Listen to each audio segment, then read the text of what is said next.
Obese sisters sold like cattle. Mountain man who bought them said, "I'll give you a home." On a dusty frontier street, a drunken father drags his own daughters onto the auction block, shouting for whiskey while the crowd jeers. The church bell tolls, the sheriff turns away, and two frightened women stand ready to be sold like livestock. Then, out of the silence, boots strike the dirt. A scarred mountain man steps forward, tossing down gold. The crowd gasps as his voice cuts through the shame. "You're not cattle. You're women of worth." But the shack he takes them to is crumbling. The law is against them, and a railroad agent waits with papers to tear it all down. As fever strikes one sister and deputies drag him to jail, a hidden truth rises from the past. Records and coins that could save them all. In a land ruled by greed and mockery, can a broken man and two forgotten women fight for dignity, family, and faith? Or will the West swallow them whole? Every time I see your comments, I'm reminded how stories connect us across distances, backgrounds, and hearts. If values like respect, courage, and compassion still guide you, then you're part of this story too. The autumn wind whistled through the livestock pens, carrying the acrid smell of dust and manure across the Colorado rail town. Wooden wheels creaked as wagons lined up for the afternoon auction, their drivers calling greetings and sharing news of recent cattle prices. But today, something was different. Something wrong. Clara Haskins kept her eyes fixed on her worn boots, unable to meet the cruel stares of the gathering crowd. Beside her, her younger sister Bess trembled, her lips moving in silent prayer. The auction platform's rough boards pressed against their knees where they knelt, displayed like chattel for sale. Their father, Jedediah Haskins, swayed drunkenly at the edge of the platform. His bloodshot eyes gleamed with malice as he grabbed the auctioneer's arm. "Go on then.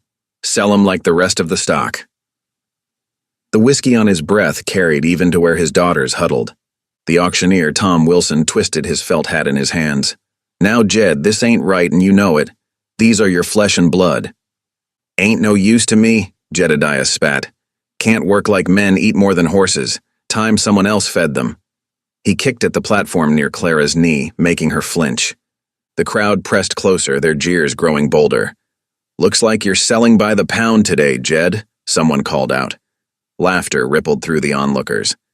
Bess's quiet singing grew just loud enough for Clara to hear.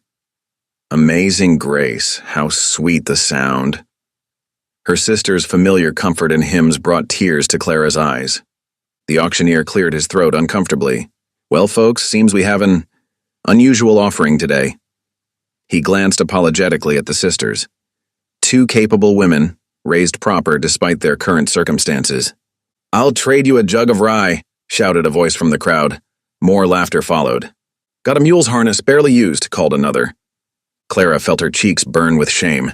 She'd known hunger and mockery before, but nothing like this public humiliation. She reached for Bess's hand, finding it cold and trembling. $5, someone called out. $3 and a winter coat. The cruel offers continued, each one driving the sisters lower, their shoulders hunched against the verbal assault. Jedediah grinned, already counting his whiskey money. Then a deep voice cut through the noise like a knife through butter. "That's enough." The crowd parted, revealing a tall figure at its edge. Ezekiel Boone stood there, his buckskin jacket dusty from the trail, a Winchester rifle cradled in one arm. His weathered face was hard as granite beneath his broad-brimmed hat. The laughter died away. Even drunk, Jedediah took a step back. Everyone knew Boone's reputation from his days as a Union scout, a man who dealt fair but brooked no nonsense. Ezekiel's boots thudded heavily on the wooden steps as he mounted the platform. He looked down at the kneeling sisters, his expression softening slightly. Then he reached into his jacket and pulled out a leather pouch.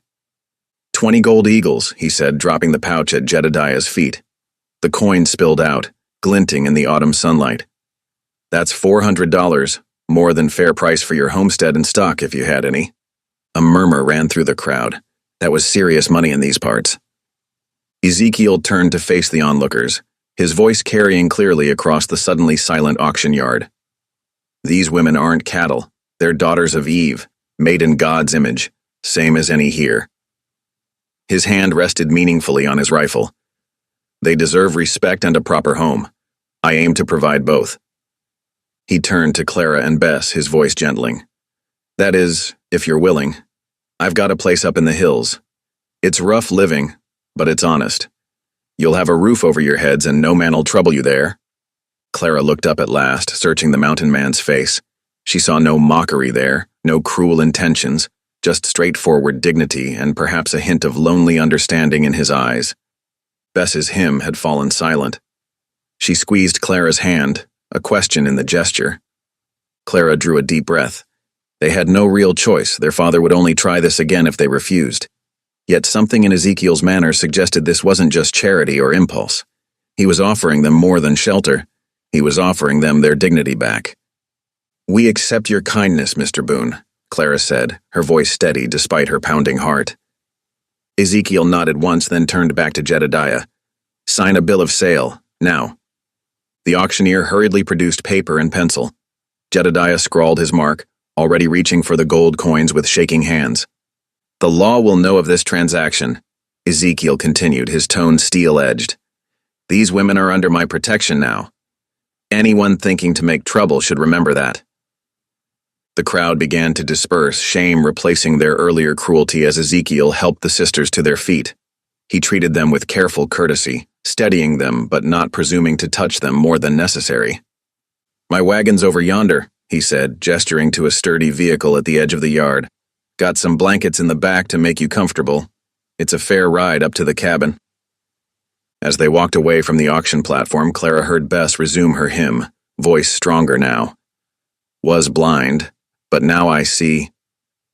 The dust settled behind them as Ezekiel's wagon rolled out of town, bearing the sisters toward their new life in the Colorado hills. They left behind the jeering crowd, their drunken father, and the shame of that autumn afternoon.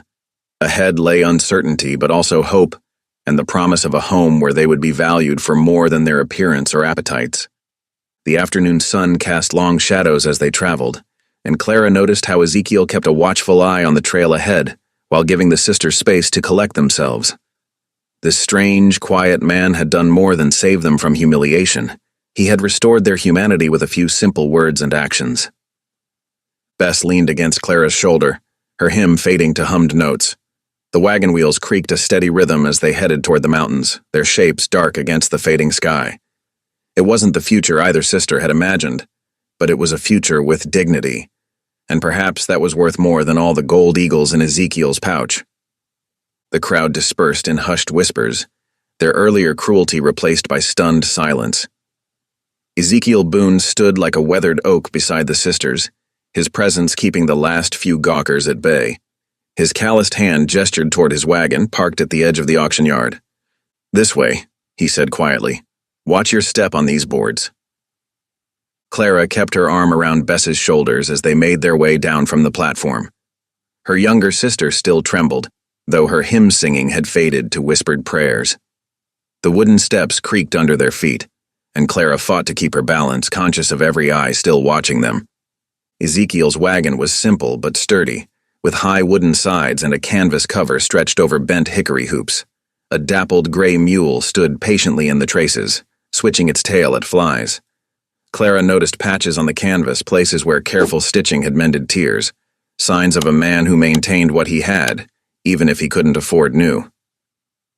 I reckon I should tell you straight off, Ezekiel said as he checked the mule's harness. That gold was most of what I had saved. Been trapping 2 seasons for it.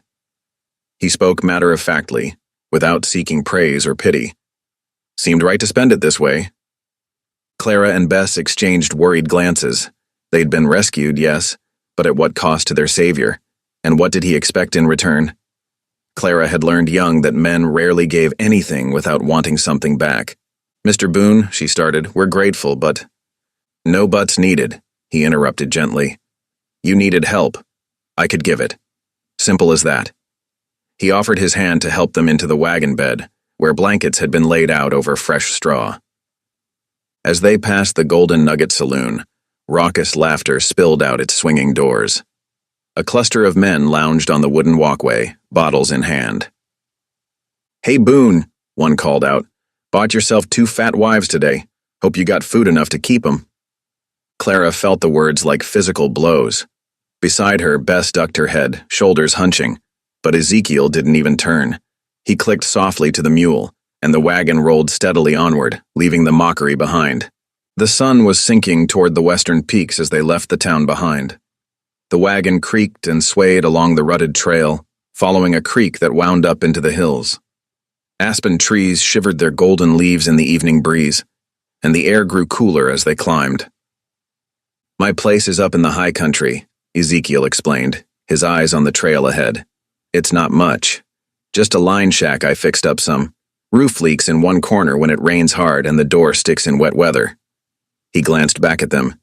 "Can't offer you fancy things or an easy life, but you'll have safety there and honest work. No man'll trouble you in those hills." Clara watched the unfamiliar landscape roll past, wondering what kind of life awaited them. But when she thought of the auction platform, of their father's drunken cruelty, she knew any future had to be better than what they'd left behind. As darkness settled over the land, Ezekiel guided the wagon off the trail to a small clearing beside the creek. Cottonwoods stood like sentinels around the space, their leaves whispering in the night wind. "We'll camp here," he said, stepping down from the wagon seat. "Creek water's good for drinking, and there's grass for the mule." Clara climbed down, her legs stiff from the ride. She reached for the small bundle of belongings they'd been allowed to keep, some clothes, a few cooking items, and a precious paper packet of dried beans. "I can make supper," she offered, needing to do something useful. "There's enough beans here for 3. Ezekiel nodded, already unhitching the mule. "Much obliged. Been living on jerky and hardtack too long, I reckon." While Clara built a small fire and set the beans to cook in her mother's old pot, Bess knelt in the grass nearby. Her clear voice rose in prayer, thanking God for delivery from evil and asking blessing on their meal. To Clara's surprise, Ezekiel set down the harness he was cleaning and bowed his head. When Bess finished, his deep "Amen" joined with theirs. The beans were simple fare but hot and filling. They ate in companionable silence, with only the creek's gentle music and the distant cry of a coyote breaking the night's peace. Above them, stars pricked through the darkening sky, brilliant and countless in the clear mountain air. Clara watched Ezekiel across the fire. He ate carefully with the measured motions of a man used to making food last. When Bess offered him seconds, he shook his head. "Best save what's left for breakfast," he said. "Still got a fair piece to travel tomorrow." After the meal, he spread blankets for the sisters near the fire, then moved to the wagon's far side with his own bedroll. The gesture of privacy didn't go unnoticed, and Clara felt some of her worry ease. Whatever else this strange situation might bring, it seemed Ezekiel Boone was a man of honor. The fire burned low, its embers casting a faint red glow.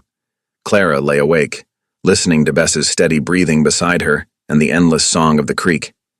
The stars above seemed to shine brighter than they ever had in town, as if celebrating their escape.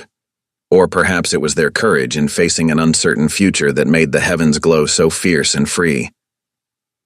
In that moment, despite all the fear and humiliation of the day, Clara felt something she hadn't expected: hope.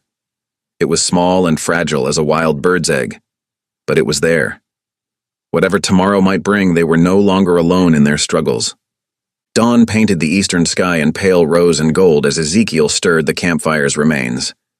The creek burbled its morning song while dew sparkled on the grass. Clara and Bess emerged from their blankets, smoothing their rumpled dresses as best they could. The breakfast was simple. The last of yesterday's beans warmed over the rekindled fire. They ate quickly, aware of the long journey ahead. Ezekiel hitched the mule while the sisters packed away their few belongings and doused the fire with creek water. "Trail gets steeper from here," Ezekiel warned as he helped them into the wagon. "Might want to hold tight to the sides." He wasn't wrong. The path wound upward through stands of aspen and pine, following game trails and old logging tracks. The mule strained against the harness, its muscles bunching as it pulled the loaded wagon over rocky patches. Every bump and dip sent the sisters swaying, their hands gripping the wooden sides. The morning silence stretched thin between them until Clara couldn't bear it any longer. "Mr. Boone," she ventured, her voice barely carrying over the wagon's creaking. "Might we know something about you? Where you're from?" Ezekiel was quiet so long she thought he hadn't heard. Then his shoulders shifted beneath his worn jacket. "Virginia, originally. he said. Left there when the war came. Served as a scout for the Union Army. He paused, hands tightening on the reins. Had a wife and baby girl back then. Yellow fever took them both while I was away. Ain't had family since. The pain in his voice was old but unhealed, like a wound that never properly closed. Clara wished she hadn't asked, but Bess leaned forward, her natural compassion showing through.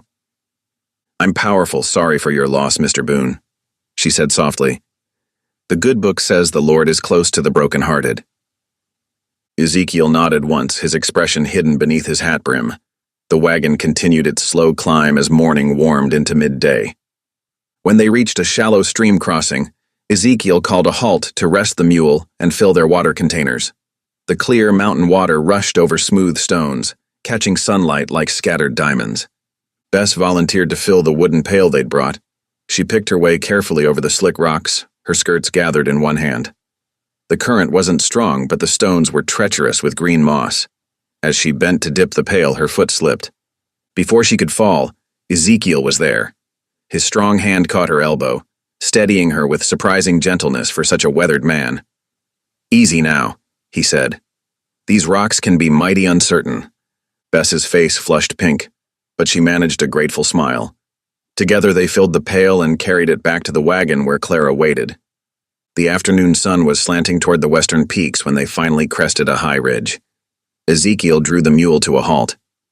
There it is, he said simply. Home. The sisters rose carefully to look. Below them lay a small valley, cupped between timbered slopes. A rough log structure huddled against the hillside, Ezekiel's line shack. Its roof sagged slightly in the middle, and the pole corral beside it had several broken rails. A few scraggly goats grazed in the meadow, barely looking up at their arrival. Clara felt her heart sink at the sight. She'd known it wouldn't be much, but the reality of their new home's poverty struck hard. Beside her, Bess's hand found hers and squeezed. They'd survived worse, that grip seemed to say. They would survive this too. Ezekiel cleared his throat. It ain't much, he admitted, echoing Clara's thoughts. But it's home. Been meaning to fix that roof, and the corral needs work.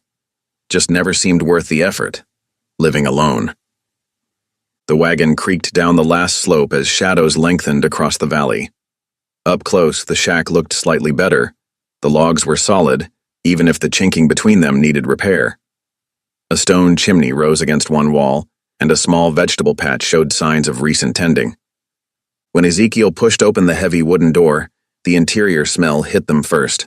Smoke from the fireplace, dried herbs hanging from the rafters, and the musky scent of cured hides stacked in one corner.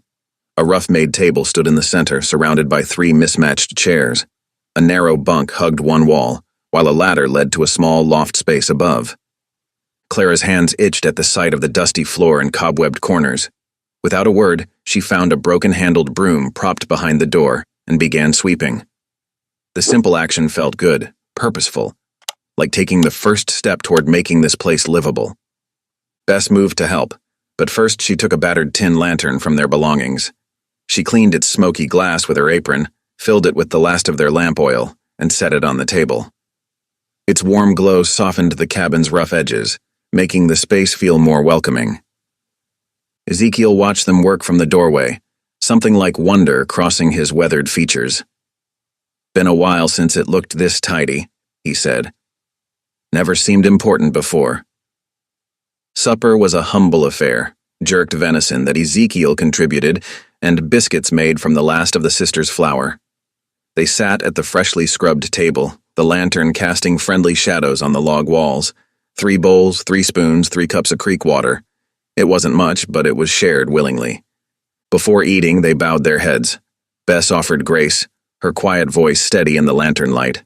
Lord, we thank you for this food, for safe travels, and for bringing us to shelter. Bless this simple meal and the hands that provided it. Amen. Amen, Clara and Ezekiel echoed. After the meal, while Clara wiped the bowls clean with a scrap of cloth, Bess began to hum. It was an old hymn, one their mother had taught them years ago. Clara's voice joined naturally, weaving harmony with her sister's melody. The music filled the drafty room, somehow making it feel warmer, more like a true home. Amazing grace, how sweet the sound that saved a wretch like me. Their voices rose and fell together, sweet and true in the gathering dark. Ezekiel leaned against the doorframe, watching the night creep up the valley. But his usual stern expression had softened, and something flickered in his eyes. A warmth, a memory perhaps of other evenings when music had filled his home. The sisters sang on, their hymn drifting out into the mountain twilight. Inside the humble shack, lantern light gleamed on swept floors and scrubbed tables, on faces tired but peaceful, on the first fragile bonds of a new family taking root in rocky soil. Dawn crept over the mountain valley, painting the frost-touched grass in pale gold. Clara woke to the familiar gnawing of hunger and the unfamiliar creaking of the line shack's timber walls. Through gaps in the logs, she could see the sun wasn't more than a finger's width above the eastern ridge. The cabin's main room lay quiet. Ezekiel had insisted on sleeping in the barn with his mule, leaving the sisters the narrow bunk and loft. Clara eased herself up, careful not to wake Bess, who still slumbered, her face peaceful in the early light. In the corner stood several storage barrels. Clara had noticed them yesterday but hadn't had time to take inventory. Now she lifted the lid of one, hope fluttering in her chest. Inside she found a half-full sack of cornmeal, still good despite its age. The discovery brought a smile to her face. She could make something of this. The wood stove took some coaxing, but soon enough she had a decent fire going. She mixed the cornmeal with water and a pinch of salt from their meager supplies, working by touch and memory the way their mother had taught her. The familiar motions settled her spirit, gave her purpose. As the cornbread began to bake, its sweet aroma filled the cabin. Bess stirred and sat up, rubbing sleep from her eyes. "That smell," she said softly, "reminds me of home." "Found some cornmeal," Clara explained. "Thought we could all use a proper breakfast." Bess nodded and reached for the worn blanket they'd shared, frowning at a large tear along one edge. Without a word, she retrieved her sewing kit, one of the few possessions they'd managed to keep. Her fingers moved steadily, mending the rough wool with tiny, even stitches. The cabin door creaked open and Ezekiel stepped in, ducking his tall frame beneath the low lintel. He paused just inside, as if unsure of his welcome in his own home. His eyes moved from Clara at the stove to Bess with her mending, and something like wonder crossed his weathered face. "Smells mighty fine," he said gruffly. Clara was about to respond when the sound of hoofbeats made them all turn toward the door. Ezekiel's expression hardened as he stepped back outside. Through the open door, Clara saw 3 riders approaching, 2 wearing deputy badges flanking a well-dressed man on a gleaming bay horse. "Ezekiel Boone," the man in the middle called out, his voice carrying a note of smug authority. "I trust we find you well this fine morning?" "State your business, Cutter," Ezekiel growled. The sisters exchanged worried glances at his tone. The man, Cutter, dismounted with elaborate care, brushing dust from his fine coat. "Official business, I'm afraid." He withdrew a leather portfolio from his saddlebag. "I represent the Denver and Rio Grande Railroad Company. I have here documents showing this land has been designated for track expansion." "This is my claim," Ezekiel said. "Been working it 3 years come spring." "Ah, but you see," Cutter smiled, producing a paper with an official-looking seal. "Your claim was never properly registered. The railroad survey takes precedence." He held out the document. "See for yourself, everything's quite legal." Ezekiel snatched the paper, his eyes scanning it quickly. Clara could see his jaw clenching, could read in his rigid shoulders that something was terribly wrong. "This ain't right," he muttered, but his voice held a note of uncertainty. "Oh, it's quite right," Cutter said. His gaze shifted to the cabin door where Clara and Bess now stood. A cruel smile touched his lips. "I see you've acquired some companionship. Your fat brides seem comfortable enough, but they'd best not get too settled. You'll all be off this land before snow flies." Ezekiel's fists clenched at the insult. For a moment, Clara feared he might strike the railroad agent, but Cutter was already remounting, clearly enjoying his power over them. 30 days, Boone," he called down. "Clear out or we'll clear you out." He touched his hat brim in mock courtesy. "Ladies." Then he wheeled his horse, and the 3 riders thundered away, leaving only dust and the echo of hoofbeats in the crisp morning air. Ezekiel stood rigid, The paper crumpled in his fist. When he finally turned back to the cabin, his face was dark with fury. He began to pace, his boots striking the plank floor with barely contained violence. "Ain't right," he muttered again. "This is my land. Built this place with my own hands. They can't just—" He slammed his fist against the wall, making the whole structure shudder. Clara moved toward him slowly as she might approach a spooked horse. "Mr. Boone," she said softly. When he didn't respond, she tried again. "Ezekiel." He turned at that, seeming surprised to hear his given name. "We have more than we did yesterday," Clara said firmly. "We have a place to stand, and we have each other. We'll fight for it." The simple words seemed to reach him. His shoulders lowered slightly, some of the rage leaving his face. "Ain't much of a place," he said roughly. "It's home." Bess spoke up from where she still sat with her mending. "The good Lord didn't bring us here just to have it taken away." A sudden gust of wind rattled the broken shutters, making them all jump. The morning's warmth was fading as clouds gathered over the peaks. Clara moved back to the stove where her cornbread was, by some miracle, not burned. That evening, as the temperature dropped and the wind grew fiercer, they huddled close to the hearth. Ezekiel had split extra wood, and the fire cast warm light on their faces.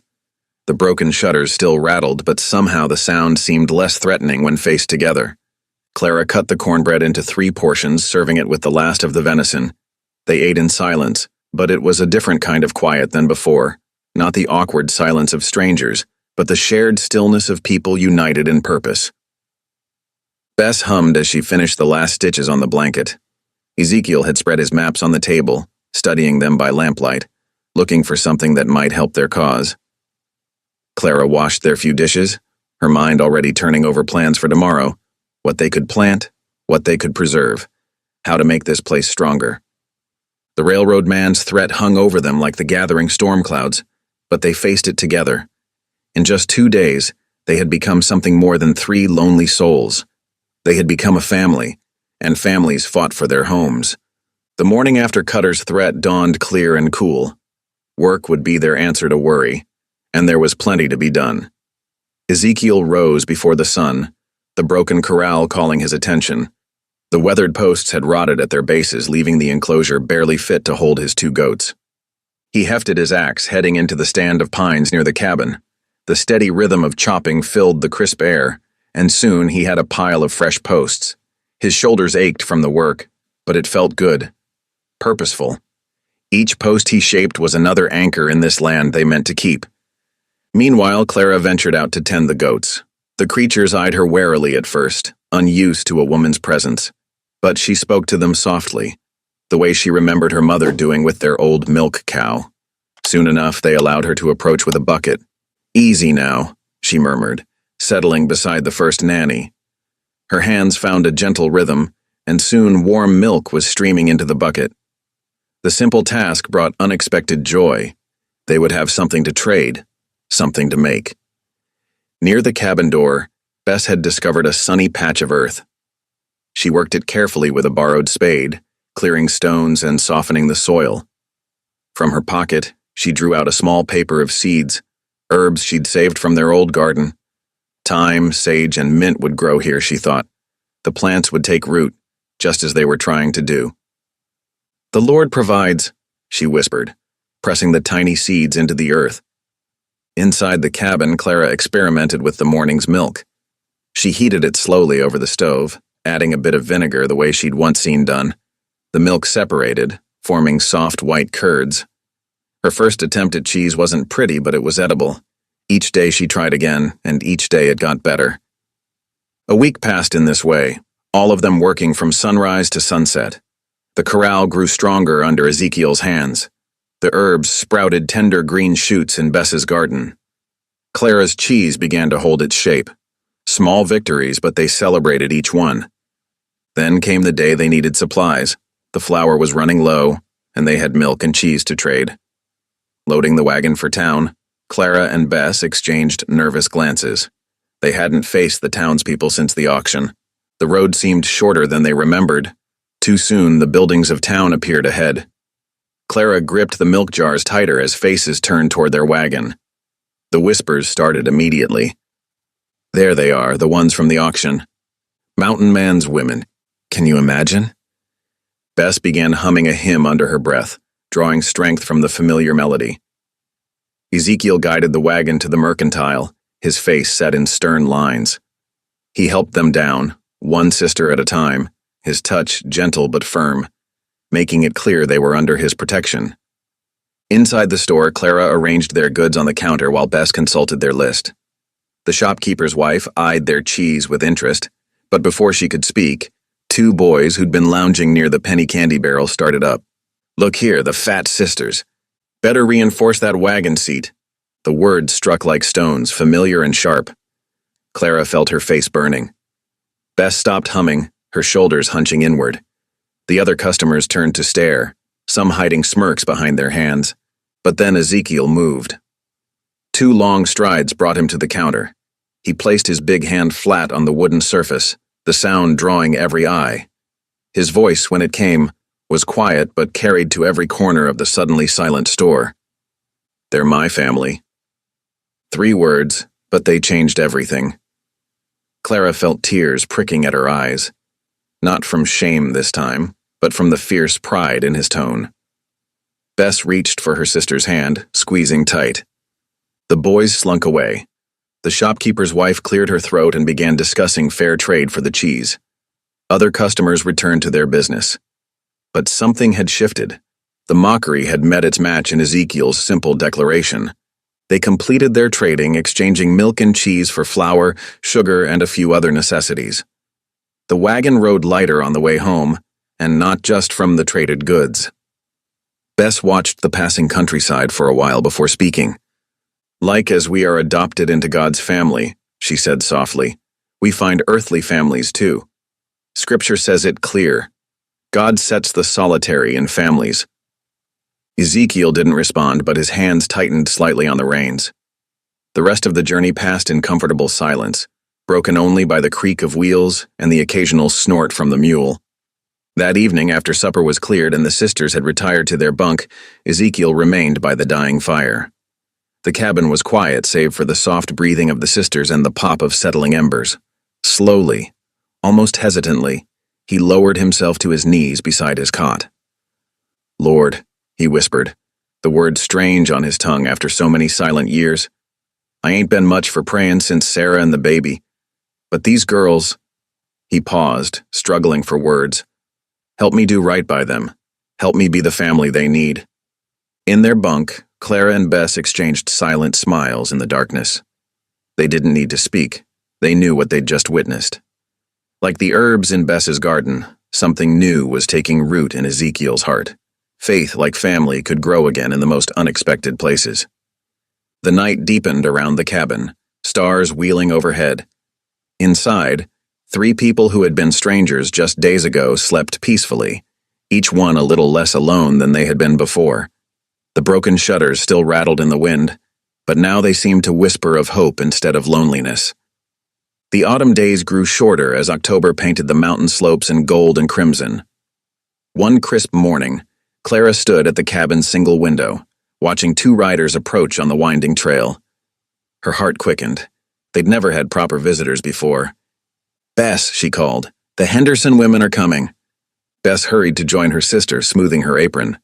They'd met Martha and Ruth Henderson at the general store last week, and something about their kind smiles had given Clara the courage to extend an invitation to supper. Now, watching the women dismount from their horses, she worried if they'd made the right choice. The cabin was still rough, despite their efforts, but the sisters had spent all morning preparing. A pot of venison stew bubbled on the stove, filling the small space with savory aromas. Fresh bread cooled on the table, covered with a clean cloth. They'd even scattered fresh pine needles on the swept dirt floor. Outside, the goats bleated a noisy welcome as Ezekiel helped the Henderson women tie their horses. Clara heard his low rumble of greeting, formal but polite. He'd been uncertain about having company, but hadn't objected when they asked. "Welcome," Bess called as the door creaked open. "We're so glad you could come." Martha Henderson, a tall woman with silver-streaked hair, ducked through the doorway first. Her younger sister, Ruth, followed, carrying a cloth-wrapped bundle that turned out to be a jar of preserved peaches. Land sakes, but something smells wonderful in here, Martha said, breathing deeply. The first few minutes were awkward, everyone speaking too carefully and moving too stiffly. Clara's hands shook slightly as she ladled stew into their best bowls, wedding gifts from their mother, carried all the way from Kansas. But then Ruth noticed the dried herbs hanging from the rafters. Is that sage I smell in the bread? Yes, Bess brightened. From our little garden. Would you like to see it? The two younger women stepped outside, their voices growing animated as Bess showed off her thriving herbs. Martha helped Clara set the table, asking quiet questions about their journey west. Ezekiel sat in his corner, whittling a piece of pine but clearly listening. When everyone gathered around the table, Clara held her breath. But Martha took a spoonful of stew and closed her eyes in appreciation. Oh my, this is fine cooking. Indeed it is, Ruth agreed. You must share your secret for such tender meat. Clara felt warmth spread through her chest. Well, the trick is to cook it slow, with just a touch of vinegar. The conversation flowed easier after that.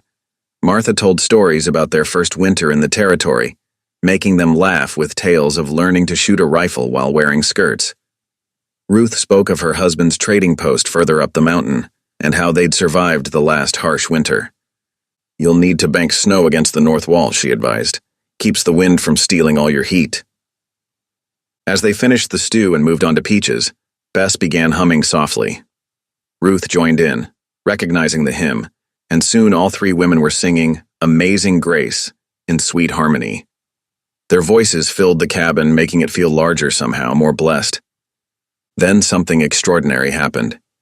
Ezekiel's deep bass joined in on the last verse, startling them all. His voice was rough from disuse but true, and when he laughed at their surprised faces, the sound shook the rafters. Clara couldn't remember ever hearing him laugh before. Why, Mr. Boone, Martha said, eyes twinkling. You've been holding out on us. Ain't sung since the war, he admitted. Forgot how good it feels. They sang more hymns after that and shared more stories. The Henderson sisters told them about other families scattered through the hills, people who might welcome new neighbors. As darkness fell outside, the cabin glowed with warmth and fellowship. When it was time for their guests to leave, Martha hugged both sisters. You've made something special here, she said. A true home. After the Henderson women rode away, the three of them stood in the doorway, watching their lanterns disappear down the trail. The night was clear, stars pricking through the darkening sky like silver pins. Ezekiel cleared his throat. I need to say something. Clara and Bess turned to him, worried at his serious tone. When I brought you here, I thought I was doing you a kindness. He looked down at his rough hands. But truth is, you gave me more than I gave you. You brought light back into my life, made this place a home again. Bess's eyes filled with tears. Clara reached for her sister's hand, her own heart too full for words. They stood together in the doorway for a long moment, listening to the night sounds and feeling the rhythm of their shared breathing. That night, Clara fell asleep with hope swelling in her heart. For the first time since their father had dragged them onto that auction platform, she felt truly safe, truly home. But the next morning dawned gray and heavy with clouds. Clara woke feeling strange, her chest tight. As she stirred the breakfast porridge, a cough rattled through her, sharp and deep. Sister? Bess looked up from setting the table. Are you well? Just a chill, Clara tried to smile, but another cough shook her frame. She gripped the stove edge, suddenly dizzy. You're shivering. Bess pressed a hand to Clara's forehead. Lord have mercy, you're burning up. Ezekiel. He appeared from outside, taking in the scene with one quick glance. Without a word, he lifted Clara as easily as a child and carried her to the sisters' bunk. Bess tucked their thickest quilt around her, but Clara's teeth still chattered. I'll brew willow bark tea, Bess said, trying to keep her voice steady. But as she moved about the cabin, gathering herbs with trembling hands, fear crept back into their newfound peace. By evening, Clara's fever had worsened. She tossed restlessly, her face flushed, her breathing labored. Bess sat beside her, wringing out cool cloths for her forehead and praying under her breath. Ezekiel paced the cabin's length, his footsteps heavy with worry. Just yesterday, they'd been singing hymns and sharing peaches, certain that happiness had finally taken root in their lives. Now darkness pressed against the windows, and Clara's ragged breathing filled the cabin with a different kind of music, one that spoke of fear and loss and the fragility of all their dreams. 3 days passed like a slow fever dream. Clara's condition worsened despite Bess's constant care. The willow bark tea grew cold in cups beside the bed as Clara struggled to keep anything down. Her skin burned hot as the cook stove, yet she shivered beneath every blanket they owned. "Please drink, sister," Bess whispered, holding the tin cup to Clara's cracked lips. "Just a little more." Clara's eyes fluttered open, glassy with fever. "Mama," she mumbled, then turned her face away. Ezekiel watched from the doorway, his weathered face etched with worry. He'd never felt so useless. The morning sun was barely touching the mountain peaks when he decided he couldn't wait any longer. "I'm riding to town for the doctor," he announced, already pulling on his coat. Bess looked up from where she sat beside Clara's bed, dark circles under her eyes from sleepless nights of vigil. "God be with you," she said softly. The trail into town seemed twice as long as usual. Ezekiel's mule picked its way carefully down the steep path while his mind raced ahead. The doctor had helped them before, treating minor ailments with herbs and sensible advice. Surely he would know what to do for Clara. But when Ezekiel reached the doctor's house, he found only the man's wife, hanging washing in the yard. "I'm sorry, Mr. Boone," she said, genuine regret in her voice. "Dr. Warren got called east 3 days ago, a typhoid outbreak in the mining camp." She twisted her apron in her hands. "He won't be back for at least a week." Ezekiel's heart sank. "Ain't there anyone else who might help?" "You might try Preacher Matthews," she suggested. "He knows something of healing." The preacher was in his study, a small room that smelled of leather-bound books and pipe tobacco. He listened gravely to Ezekiel's description of Clara's symptoms, stroking his gray beard. "What she needs is prayer, brother," he said finally. "The Lord's healing touch is more powerful than any earthly medicine." "With respect, preacher," Ezekiel's voice was tight with frustration, "we've been praying. What we need is something to break her fever." But the preacher only shook his head and offered to visit later in the week. Ezekiel left empty-handed, despair settling heavy in his chest. The sun was setting by the time he made it back to the cabin. Golden light slanted through the windows, catching dust motes in its beams. Inside, Bess's clear voice rose and fell in a familiar hymn. "Be not dismayed whate'er betide, God will take care of you." She sat in the same spot he'd left her, one hand holding Clara's while the other dampened a cloth in a basin of water. Clara's breathing was shallow and quick, her face flushed with fever. "No doctor?" Bess asked, though she could read the answer in his face. Ezekiel shook his head. "Gone east, won't be back for days." He sank onto a chair, bone-weary. "Preacher just offered prayers." "Then we'll keep praying," Bess said firmly, though her voice quavered. "And we'll keep fighting." The wind picked up as night fell, howling around the cabin's corners like a hungry wolf. Ezekiel paced the floorboards, each creak matching the rhythm of Clara's labored breathing. The lantern cast jumping shadows on the walls, making the small room seem to shift and dance. They all heard the horses approaching, multiple sets of hooves, moving with purpose. Ezekiel's hand went to his rifle, but before he could reach it, the door burst open. Silas Cutter stood in the doorway, flanked by 2 deputies. Their badges gleamed dully in the lantern light. "Evening, Boone." Cutter's smile was cold as a snake's. "Heard you've got trouble up here. Seemed like a good time to settle our business." "Get out," Ezekiel growled. "This ain't the time." "Oh, I think it's the perfect time."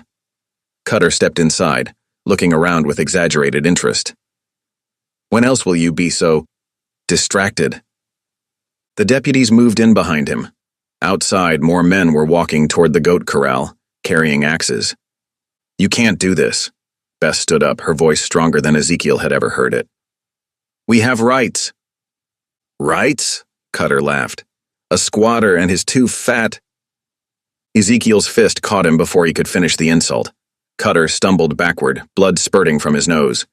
The deputies rushed forward. The fight was brief and brutal. Ezekiel was strong, but there were too many of them. They beat him down, boots thudding against ribs, while Bess screamed and Clara tossed in her fever dreams. Through the open door came the sound of splintering wood as the men outside took their axes to the corral. "That's enough," Cutter said, wiping blood from his face. "Take him to jail. Let him cool his heels while we clear this land properly." They dragged Ezekiel out into the night. The last thing he saw was Bess's face in the doorway, tears streaming down her cheeks as she watched them haul him away. In the cabin, Bess stood frozen until the sound of hoofbeats faded. Then she closed and barred the door with trembling hands. The wind still howled outside, and now there was a new sound, the frightened bleating of goats as the men continued destroying the corral. She sank to her knees beside Clara's bed. Her sister's breathing was worse, each breath a terrible struggle. The lantern flickered, throwing strange shadows across Clara's face. "Please, Lord," Bess whispered, clasping her hands tight. "Give me strength. Show me what to do." She began to pray in earnest, her words tumbling out between sobs. "We need your help now. Clara needs healing. Ezekiel needs freedom, and we need protection. Please, Father, don't abandon us now." The wind rattled the shutters like mocking laughter. Outside, an axe bit deep into wood, and a post fell with a crash. But Bess kept praying, her faith the only light left in the gathering darkness. Clara stirred restlessly, murmuring in her delirium. Bess reached for the cloth, wringing it out once more in the cooling water. As she bathed her sister's forehead, she began to sing again, her voice thin but determined. "All you may need he will provide, and God will take care of you." The lantern flame danced, casting its weak light over Bess's tears as she continued her vigil, alone except for her faith and her dying sister. The jail cell smelled of old straw and despair. Ezekiel sat on the hard wooden bench, his ribs aching from the beating. Moonlight filtered through the barred window, casting shadows that danced like ghosts across the floor. Each shadow brought memories he'd tried so hard to forget. He closed his eyes, but that only made the memories sharper. The acrid smoke of battlefield fires, the screams of dying men. His wife Sarah's face, pale with fever in their small Tennessee cabin. Their little boy James, barely 4 years old, buried beside her when the sickness took them both. So many graves, his family, his comrades, all those lives reduced to wooden crosses and shallow holes in the earth. "Not again," he whispered into the darkness. "Lord, please, not again." His bruised hands clenched into fists. Clara's fevered face floated before him, so like Sarah's in those final days. And Bess, brave, faithful Bess, left alone to face whatever cruelty Cutter might devise. They weren't just two women he'd rescued anymore. They were family. His family. "I won't lose them," he vowed, his voice rough with emotion. "Whatever it takes, I won't lose another family." The night wore on, each hour marked by the deputy's boots clicking past on his rounds. Ezekiel's prayers mingled with memories until he could hardly tell them apart. Back at the shack, Bess fought her own battle against fear and exhaustion. The cabin felt wrong without Ezekiel's steady presence. Every creak of the settling logs made her jump. Outside, the wind whistled through the broken corral, and the nervous goats bleated in the darkness. "The Lord is my shepherd," Bess recited, wringing out another cool cloth for Clara's forehead. Her voice trembled, but she forced herself to continue. "I shall not want. He maketh me to lie down in green pastures." Clara stirred restlessly on the bed, her skin still burning with fever. The lantern was running low on oil, making the shadows deeper in the corners. A shutter banged against the wall. They hadn't had time to fix it properly before all this started. "He leadeth me beside the still waters," Bess went on, though tears threatened to choke her words. "He restoreth my soul." The night seemed endless. Bess sang every hymn she knew, prayed every prayer she could remember. She dozed briefly near dawn, only to jerk awake at a sudden noise. But it was just the wind, always the wind, moaning around the cabin like a lost soul. The second day passed in a blur of worry and work. Bess managed to milk the remaining goats, though her hands shook with fatigue. She heated broth for Clara, praying her sister could keep it down. Every hour without word from town stretched her nerves tighter. On the third night, hoofbeats approached the cabin. Bess's heart leaped into her throat. She grabbed Ezekiel's old rifle, though she barely knew how to use it. But when she peered through the window, she saw a familiar figure in a black coat. "Preacher Matthews?" she whispered, opening the door cautiously. The preacher slipped inside, glancing nervously over his shoulder. His usually neat gray beard was unkempt, his eyes tired but determined. "Miss Bess," he said quietly, "I've come to help, though I should have done so sooner." He pulled a leather satchel from beneath his coat. Inside were yellowed papers, their edges crumbling with age. "Land records," he explained, spreading them carefully on the table. "I found them in the church archives. They prove Ezekiel's claim is legitimate. His grandfather purchased this land outright in 1838. The railroad has no right to seize it." Bess stared at the documents, hope rising in her chest for the first time in days. "But why didn't you bring these forward before?" The preacher's shoulders slumped. "Fear," he admitted. "Shame. The railroad has brought money to our town, and I convinced myself it wasn't my place to interfere." He looked up, his eyes wet. "But I was wrong. When I saw them drag Ezekiel away, I knew I couldn't stay silent anymore. Can these save him, save our home? If we can get them to the circuit judge in time. He's due in Carson City tomorrow." The preacher gripped her hand. "Hold on until then. I'll present these myself, first thing in the morning." Bess clutched the papers like a lifeline. "Thank you," she whispered. "God bless you for this." After the preacher left, Bess sat by Clara's bed, her mind racing.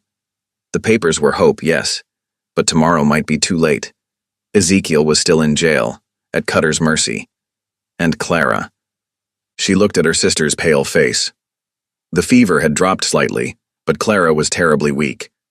Could she last another day without proper medicine? As if hearing her thoughts, Clara's eyes fluttered open. "Bess?" she mumbled. "I'm here." Bess took her hand. "Rest easy." "Ezekiel? Still in town, but we have proof now. Proof this land is rightfully ours." Bess explained about the preacher's visit and the records. Clara's grip tightened weakly on her sister's hand. "Then what are you waiting for?" "I can't leave you." "Yes, you can." Clara's voice was faint but determined. "You have to. Take the wagon. Take the proof to town. Save our family." Bess hesitated, torn between her sister's needs and the urgent pull of action. But Clara was right. They had to fight back now, while they had the chance. As the first gray light of dawn touched the windows, Bess packed a bundle of food, the last of the bread, some dried apples, a jar of goat's milk. She tucked the precious land records into her shawl, close to her heart. At the door, she turned back one last time. Clara managed a weak smile. "Don't give up," she whispered. "We didn't come this far to lose now." Bess's throat tightened with tears, but she nodded firmly. "I'll be back soon," she promised. "With Ezekiel. With help." She climbed into the wagon, checking that everything was secure. The morning air was crisp and clean, carrying the scent of pine from the high country. As she picked up the reins, Bess whispered one more prayer. "Lord, give me strength, give me courage, help me save our family." The wagon creaked as it started down the trail, every turn of the wheels carrying her closer to town, and whatever fate awaited them there. The mule wagon creaked through the pre-dawn darkness, each jolt sending shivers through Bess's tired body. She clutched the reins with trembling hands, the precious quilt bundled beside her. Inside its carefully stitched seams lay their mother's final gift, silver coins saved in secret, hidden from their father's drinking money. The eastern sky began to lighten, painting the mountain peaks in shades of rose and gold. Bess whispered another prayer, drawing strength from the familiar words. The wagon wheels left twin tracks in the morning dew as she guided them down the winding trail toward town. Main Street was quiet when she arrived, only a few early risers sweeping their storefronts or leading horses to water. Bess tied the mule outside the jailhouse, her heart pounding. Through the barred window, she caught a glimpse of Ezekiel's broad shoulders, slumped in defeat. "Miss Haskins?" She turned to find Preacher Matthews hurrying toward her, his black coat flapping. His face was drawn with worry, but his eyes were determined. He pressed a leather folder into her hands. "The land records," he whispered. "I was just heading to the courthouse. Judge Parker arrived early. He's hearing cases now." Bess clutched both the folder and her mother's quilt. Then we mustn't waste a moment. Together they crossed the dusty street to the courthouse, a weathered wooden building with peeling white paint. Inside, oil lamps cast flickering shadows on the bare walls. Judge Parker, a lean man with iron-gray hair, looked up from his desk as they entered. "Your Honor," the preacher began, "we have urgent business regarding Ezekiel Boone's imprisonment." "The squatter," the judge frowned. "Railroad agent Cutter presented clear evidence." "False evidence," Bess interrupted, her voice stronger than she felt. She stepped forward, laying the land records on his desk. "These documents prove Ezekiel's grandfather purchased that land outright in 1838. The railroad has no right to seize it." The judge was studying the yellowed papers when the courthouse door banged open. Silas Cutter strode in, his fancy boots clicking on the wooden floor. His face darkened when he saw Bess and the preacher. "Your Honor, these people are interfering with legitimate railroad business," he sneered. "That land was clearly marked for track expansion." "These records say otherwise," Judge Parker murmured, turning another brittle page. "This deed appears genuine." Cutter's lip curled. "A convenient forgery. And even if it were real, who's to say this mountain man can pay his proper taxes? The territory needs progress, not backwards hill folk cluttering up valuable land." Bess's hands trembled as she unwrapped her mother's quilt. The familiar patterns, Tree of Life, North Star, Flying Geese, seemed to give her courage. Carefully, she broke the hidden stitching in the border seam. Silver coins spilled onto the judge's desk with a musical chiming. "Here are the back taxes," she said quietly. "Every penny owed plus interest. Our mother saved this money for years, hiding it from our father's drinking. She wanted us to have a chance at a real home someday." The judge picked up one of the coins, examining it in the lamplight. His expression softened as he looked at Bess's worn dress, her determined face. "Mr. Cutter," he said slowly, "these land records are legitimate. The deed is clear, and the taxes are now paid in full. Furthermore," he fixed Cutter with a stern gaze, "I've heard disturbing reports about your methods of acquiring land. Threats, forgery, violence, these have no place in a civilized territory." "This is absurd." Cutter's face had gone red. "You're choosing these worthless—" "Choose your next words carefully," the judge cut in. "I'm ruling in favor of Ezekiel Boone. His claim stands. And Mr. Cutter, I suggest you find legal means to expand your railroad, or you may find yourself facing charges." Cutter's hands clenched into fists. He glared at Bess with naked hatred. "This isn't over," he spat. "You'll regret crossing me." He stormed out, slamming the door behind him. "Deputy," the judge called, "release Mr. Boone immediately, and see that Mr. Cutter leaves town today." Bess's knees went weak with relief. The preacher steadied her with a gentle hand on her arm. "Well done, child," he whispered.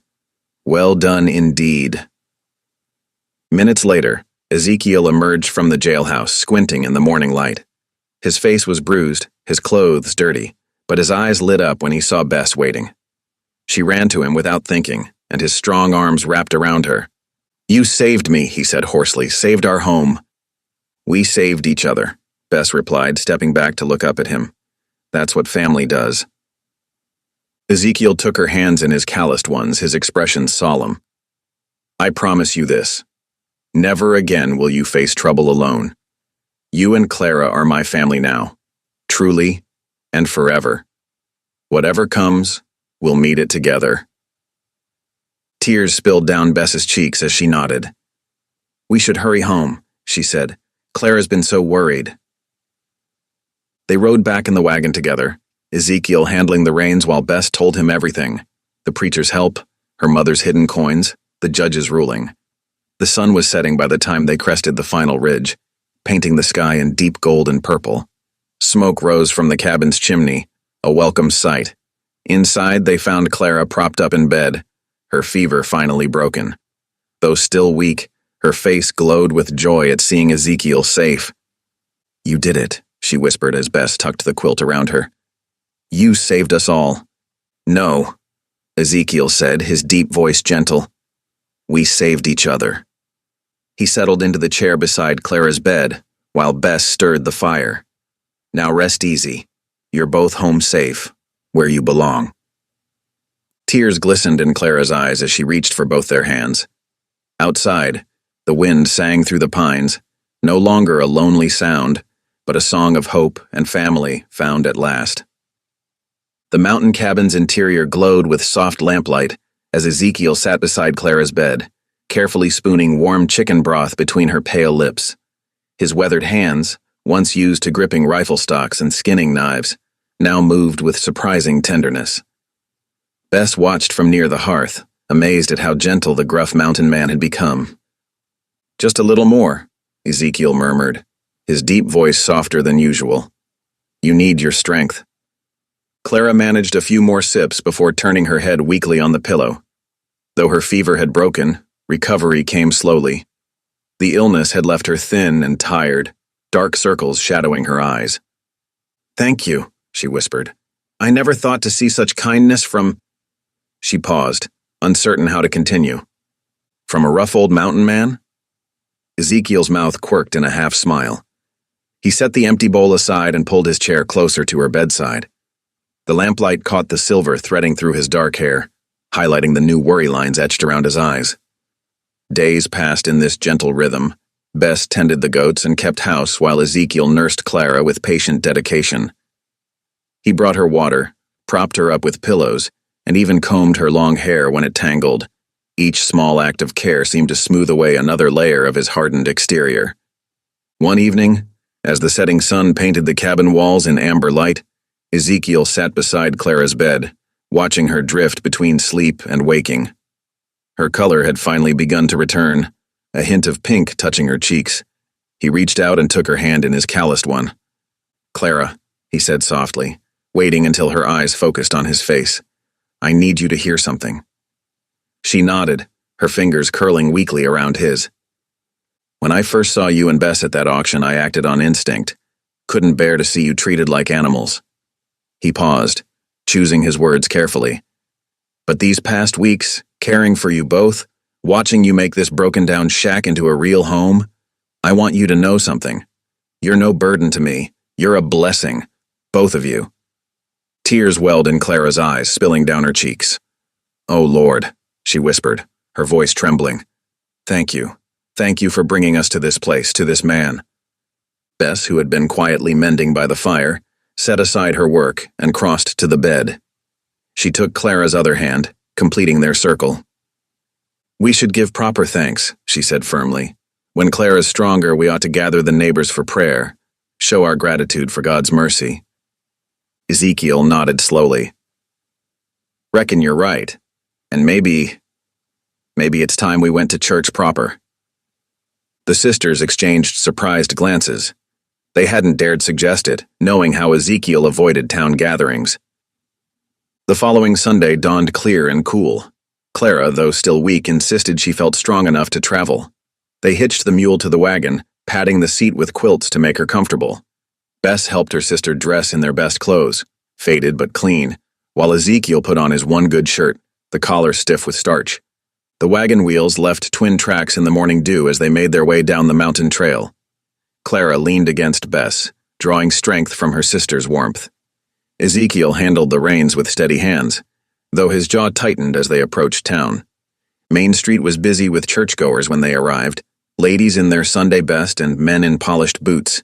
Heads turned as Ezekiel helped Clara and Bess down from the wagon. Whispers followed them up the church steps, but Ezekiel walked tall, a sister on each arm. Inside, the little church was already filling with familiar faces. The mercantile owner, the blacksmith and his wife, ranchers from nearby spreads. Some nodded greeting, others quickly looked away. The sisters settled into a back pew, Ezekiel beside them, his broad shoulders straight beneath his worn coat. Sunlight streamed through the simple windows as Preacher Matthews led them in familiar hymns. Clara's voice was still weak, but she hummed along while Bess sang clear and strong. Ezekiel remained silent, though his fingers tapped gently against his knee in time with the music. After the sermon, the preacher called for testimonies. A heavy silence fell over the congregation. Then, to the sisters' amazement, Ezekiel rose to his feet.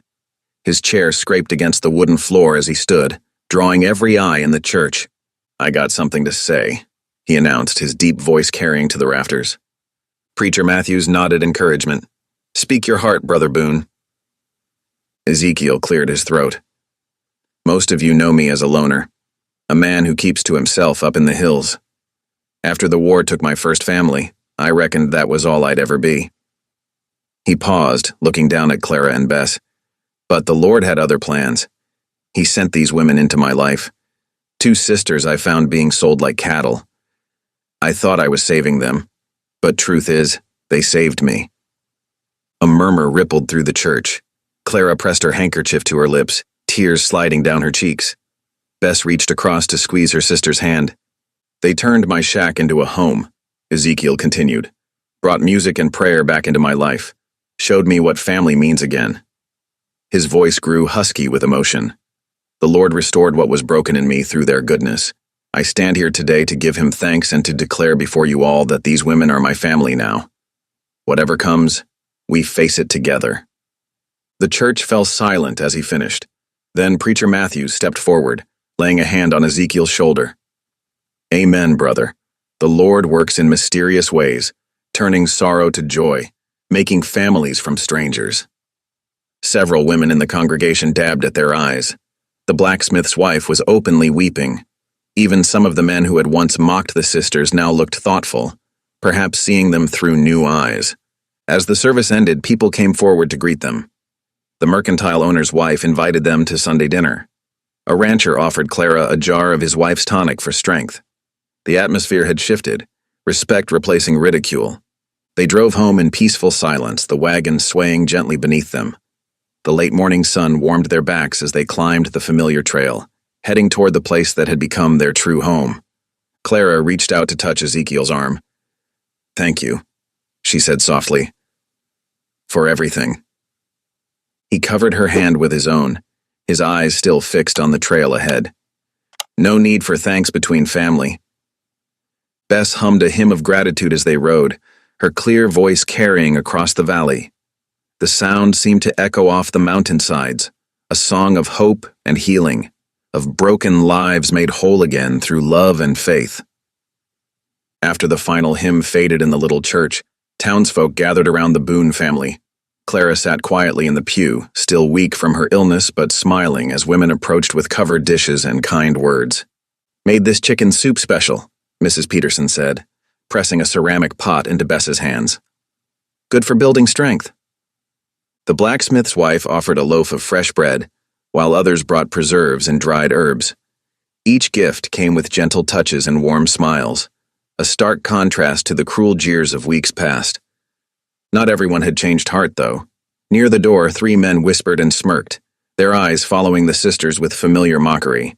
Ezekiel noticed but held his peace, focusing instead on those showing kindness. At the general store, Ezekiel traded wheels of Clara's goat cheese for nails and lumber. The shopkeeper, impressed by the cheese's quality, offered a fair price. "Fine product," he said, weighing out nails. "My wife says it's better than any she's had before." Loading supplies into the wagon, Ezekiel outlined his plans. "Roof needs replacing before winter, shutters too, and that corral won't hold through another storm." The sisters sat close together on the wagon seat as they headed home, a basket of food between them. Clara's face was tired but content, her hand steady on Bess's arm. The next morning brought clear skies and cool air, perfect weather for repairs. Ezekiel rose before dawn, studying the cabin's worn exterior. Years of neglect had left their mark, but now he had reason to make it right. Clara insisted on helping despite her weakness, sorting nails while seated in a chair by the door. Bess proved surprisingly capable with a hammer, following Ezekiel's instructions to secure loose boards. "Ain't proper women's work," he'd protested at first. "Neither is being sold at auction," Bess had replied firmly. "We'll work as family here." That settled the matter. Day by day they transformed the cabin. New shingles replaced rotted ones, fresh-cut boards strengthened walls, and repaired shutters swung smoothly on oiled hinges. The broken corral rose again, stronger than before. Clara's strength returned gradually. Though she still tired easily, each day saw her doing more. She directed work from her chair, keeping track of supplies, and ensuring meals appeared regularly. "You're pushing too hard," Bess would scold when Clara tried to do more than she should. "Can't help it," Clara would reply. "First time I've felt truly useful." Ezekiel would shake his head at their bickering, but his eyes held warmth. The cabin echoed with the sounds of work and conversation, so different from the lonely silence of before. By week's end, the transformation was remarkable.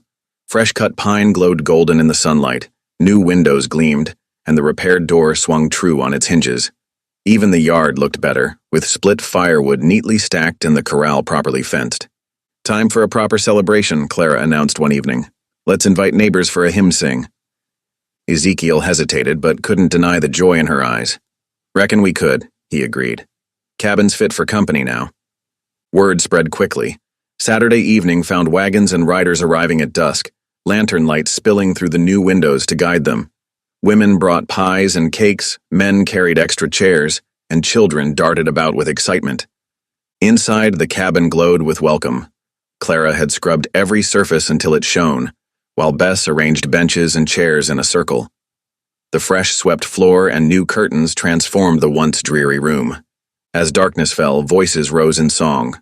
Clara and Bess led the singing, their voices blending in familiar harmony. When Amazing Grace began, Ezekiel's deep baritone joined in, surprising everyone, himself included. The sound filled the cabin, spilling out into the night. "Amazing Grace, how sweet the sound that saved a wretch like me." The words seemed to touch something deep in Ezekiel. His voice grew stronger with each verse, years of silence falling away. Clara watched him with shining eyes, while Bess smiled through her tears. Outside in the darkness, beyond the circle of lamplight, Silas Cutter stood in the shadows. His face twisted as he watched the scene through the window. The sight of Ezekiel surrounded by neighbors, the sisters accepted and respected, made his jaw clench with rage. Legal defeat still burned bitter in his throat. His carefully forged documents had failed, his plans thwarted by a preacher's conscience and a girl's determination. But he wasn't finished. Not by far. Inside, unaware of the watching eyes, the hymn sing continued. Neighbors who had once turned away now shared bench space with the sisters, passing plates of pie and mugs of coffee. Children sat cross-legged on the floor, voices lifting in praise. The cabin had become more than shelter. It was a true home, filled with light and song. When the last wagon departed, Ezekiel stood in the doorway watching the lanterns disappear down the trail. Clara and Bess cleaned up inside, humming softly as they worked. "Never thought to hear such singing in this old place," he said quietly. "Home sounds different when it's filled with family," Clara replied, resting her hand on his arm.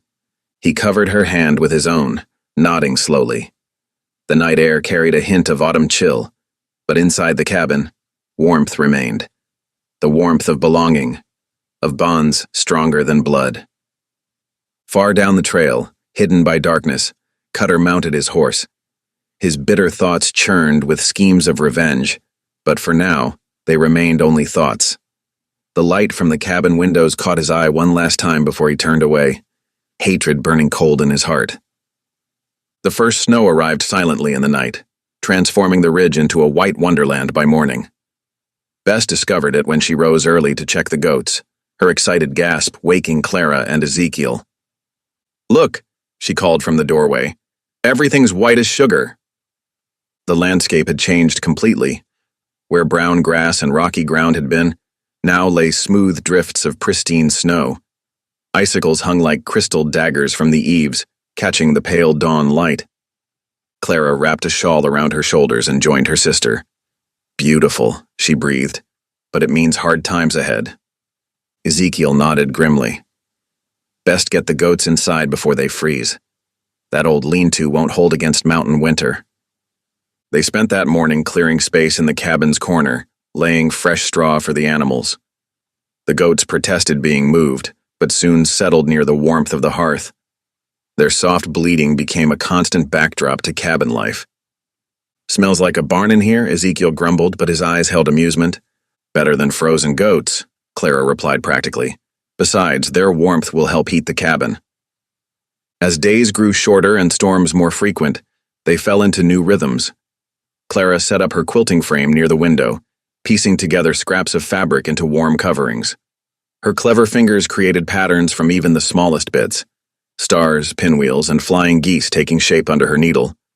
Bess divided her time between tending the goats and helping wherever needed. She learned to milk them indoors, collecting precious drops for cheese and butter.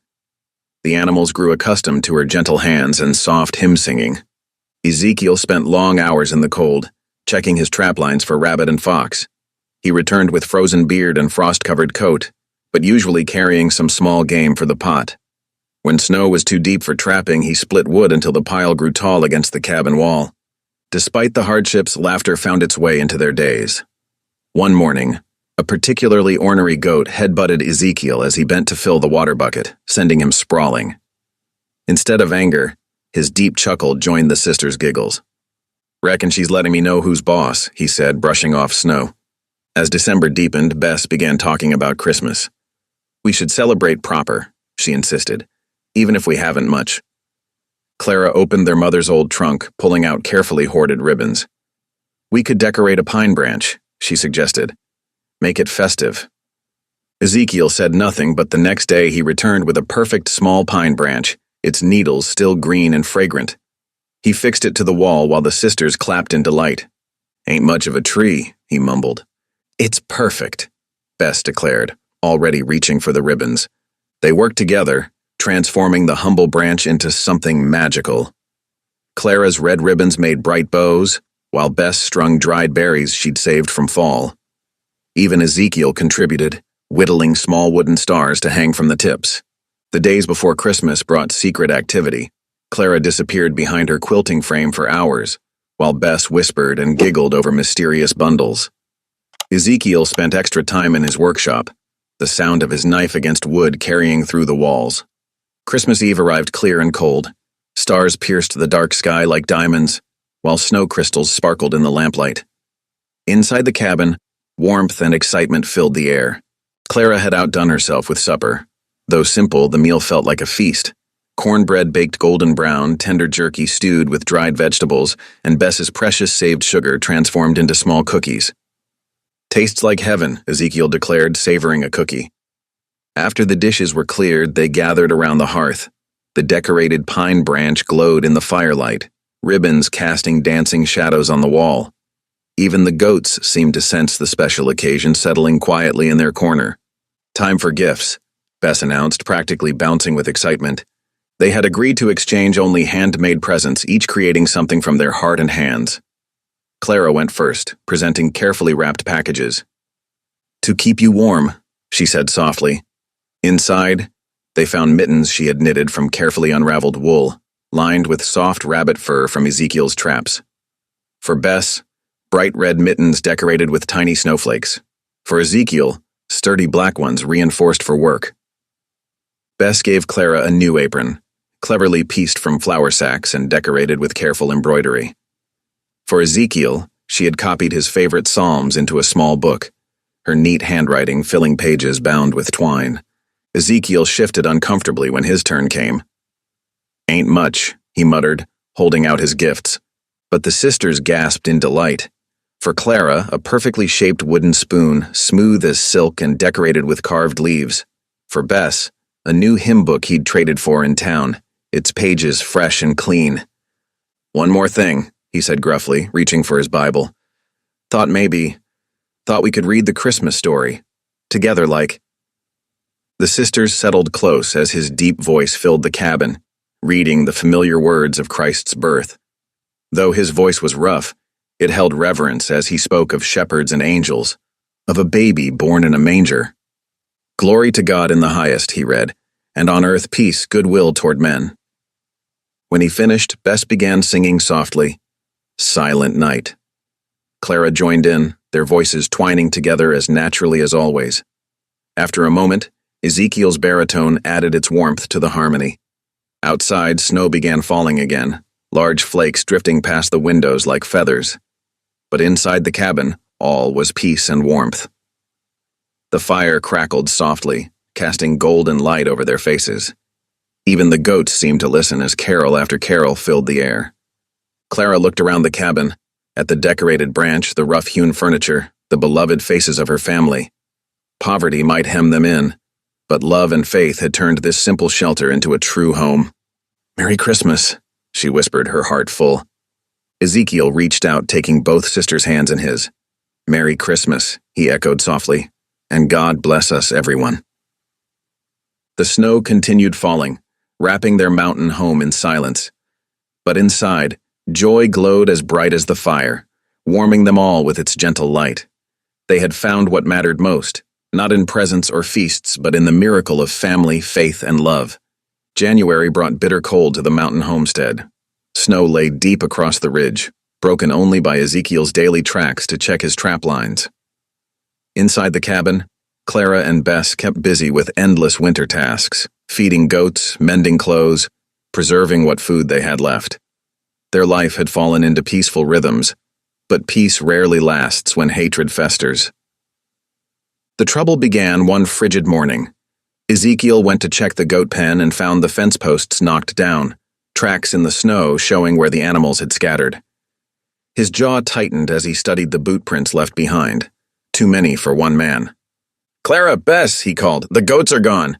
The sisters rushed out, shawls pulled tight against the cold. Clara's face paled at the destruction. Who would do such a thing? "Cutter," Ezekiel growled. "His work, sure as sunrise." They spent hours tracking the goats through deep snow, finally finding most huddled in a ravine.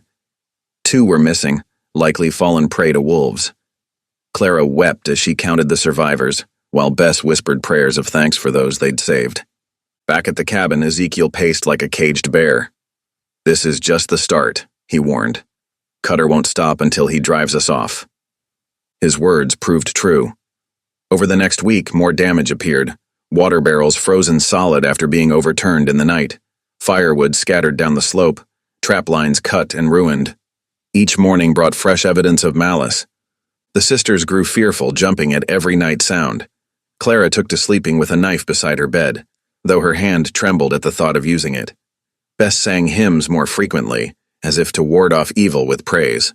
Then came the morning they found their storage shed broken into, winter provisions destroyed.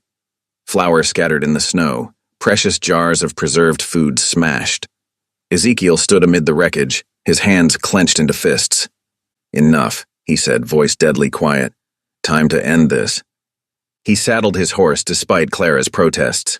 "Ezekiel, please, violence won't solve this." But rage burned in his eyes, the war-hardened soldier emerging from beneath the peaceful farmer. He rode toward town with vengeance in his heart, leaving the sisters wringing their hands in worry. In town, Ezekiel found Cutter at the saloon, surrounded by rough men who'd clearly been paid for their nighttime mischief. The railroad agent smiled coldly as Ezekiel burst through the doors. "Well, if it ain't the mountain man," Cutter drawled. "Having trouble with your property?" Ezekiel's fists rose, years of combat training tensing his muscles. The saloon fell silent, men stepping back from the brewing storm.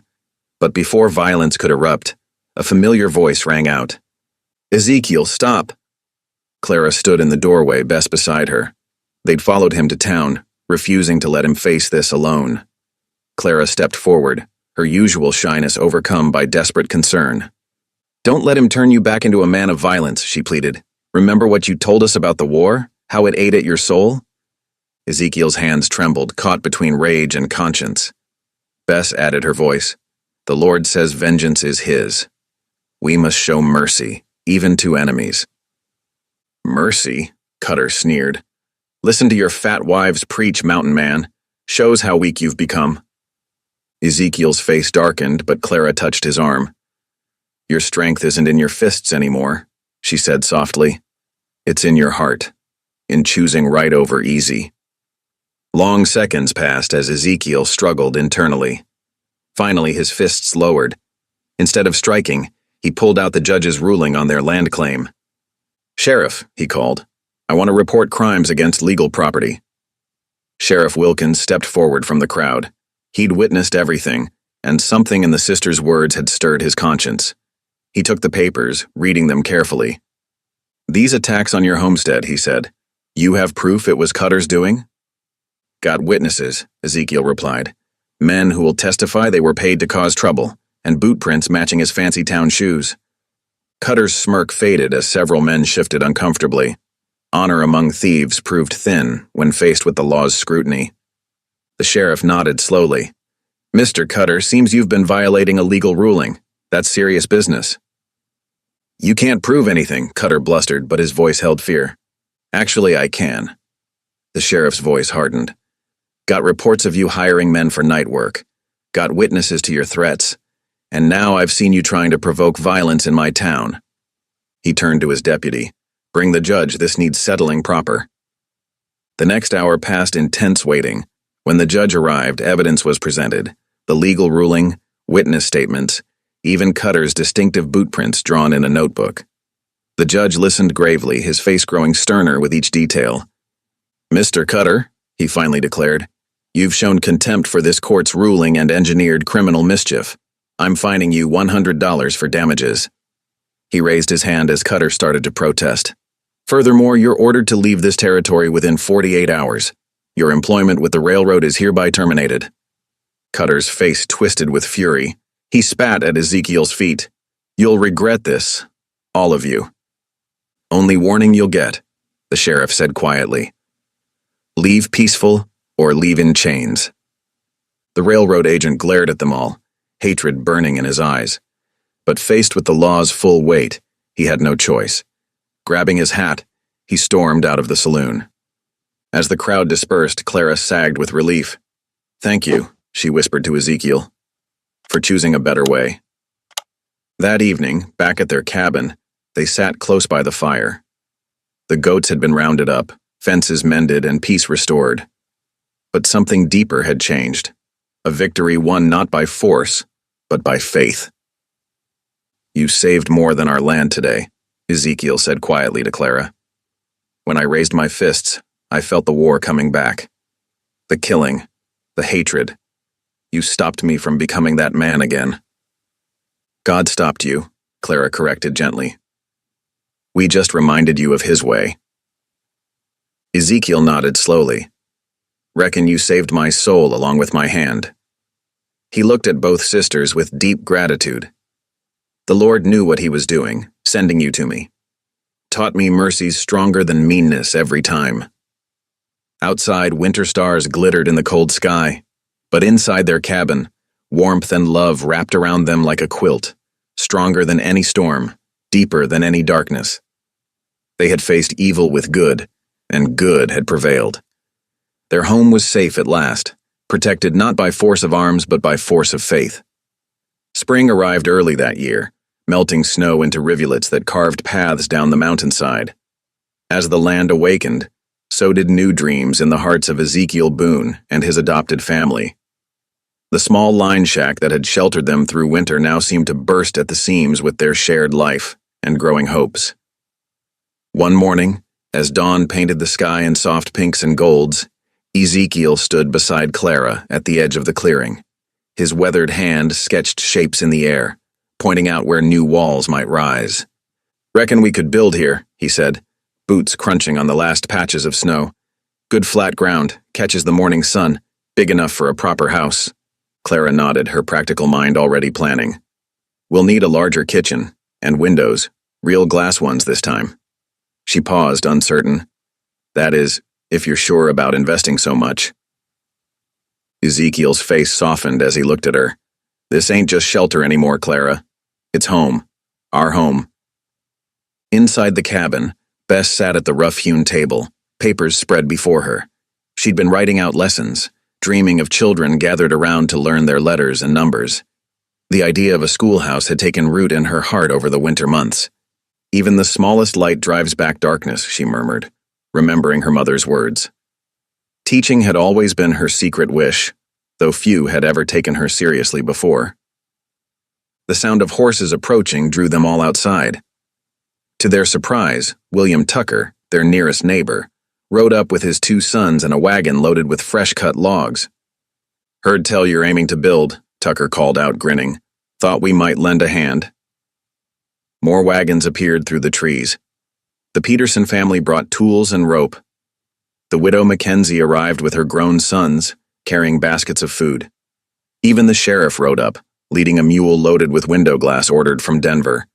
Clara's eyes filled with tears at the sight. These same people who had once whispered and pointed now stood ready to help, their faces friendly and open. She hurried to start coffee brewing while Bess set out plates for what would become an impromptu feast. Work began immediately. Men marked foundation lines and began clearing ground. Women organized a cooking station, keeping workers fed with steady streams of biscuits and stew. Children ran errands, carrying tools and water.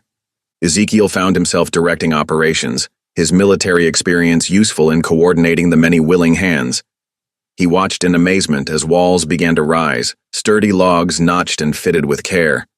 The sound of axes and saws filled the air, punctuated by laughter and calls for help. "Never thought I'd see the day," Tucker commented during a break. "Town's changed since you folks came. Showed us what real strength looks like." Clara moved among the workers, making sure everyone had food and drink. Her size, once a source of mockery, now seemed to match her generous heart. Women who had once avoided her now sought her recipes and advice. "Your bread's a miracle," Widow Mackenzie declared, helping to serve. "You must teach us your secret." "No secret," Clara replied, smiling. "Just patience and practice." Near the edge of the clearing, Bess had gathered the younger children. While their parents worked, she kept them entertained with stories and simple lessons. Their eager faces and quick minds strengthened her resolve. "Miss Bess," little Sarah Peterson piped up, "Ma says you're going to build a school. Will you be our teacher?" Bess's heart swelled. "If the Lord wills it, child. First we need to finish this house." The work continued through the week. What might have taken months alone was accomplished through shared effort. The new cabin took shape, 2 stories high, with real glass windows and a proper stone chimney. Clara's kitchen had ample space for cooking and preserving, with shelves for her growing collection of crocks and jars. One evening, as sunset painted the new walls golden, the community gathered for supper. Tables were set outside, laden with food brought by every family. Children played tag between the trees while adults sat talking and laughing together. Ezekiel stood to say grace, his deep voice carrying across the clearing. "Lord," he began, then paused, overcome. Clara reached up to squeeze his hand, lending strength. "Lord," he continued, "we thank you not just for this food, but for the miracle of family restored. Not just our little family here, but this whole community. You've shown us that your love can turn strangers into neighbors and neighbors into kin.